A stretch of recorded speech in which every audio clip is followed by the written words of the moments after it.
Hi hello नमस्कार सर्वांना. कसे आहात सर्व? मजेत ना? मजेतच असाल. हा रथसप्तमी दिवशीचा व्हिडिओ आहे. त्या दिवशी दूध ओतू घालवतात म्हणून ते घालवलं होतं आणि नारायणाची पण पूजा करायची असते म्हणून ती पूजा पण मांडली होती. तर छान असं रथ वगैरे काढला होता आहोंनी आणि मग त्याची मी पूजा केली होती. गॅलरीतच करतो आम्ही शक्यतो दरवर्षी, त्यामुळे तिथेच मांडली होती पूजा. तुम्हा सर्वांना रथसप्तमीच्या खूप खूप शुभेच्छा.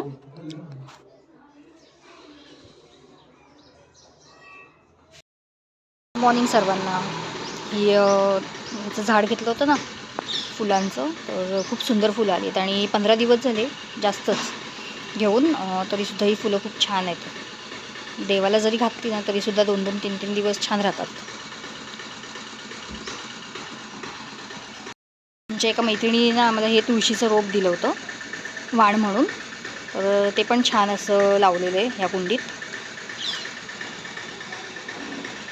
त्यानंतर दिवसाभरात अजिबात शूट घेता आलं नाही. मग संध्याकाळी आम्ही डायरेक्ट शॉपिंगला गेलो, कारण तुम्ही म्हटलं होतं माझ्या भाच्याचं लग्न आहे म्हणून जरा शॉपिंग करायची होती. आणि आहोंचा पण वाढदिवस होऊन गेला होता. ज्या दिवशी 2 तारखेला आमच्याकडे बारसं होतं ना, त्याच दिवशी आहोंचा वाढदिवस होता.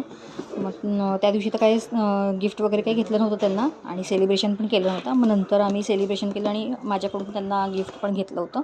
म्हणजे लग्नाचं पण झालं आणि बड्डेचं पण, असं दोन्ही मिळून एकत्रच घेतलं होतं. आणि कपडे घेता घेता माझ्या मुलीला व्हिडिओ कॉल केला होता, कारण की ती म्हणाली होती पप्पांना जेव्हा कपडे घेशील तेव्हा मला व्हिडिओ कॉल कर म्हणून. आणि त्यानंतर त्याच संध्याकाळी आमच्या एका मैत्रिणीचा वाढदिवस होता 50वा.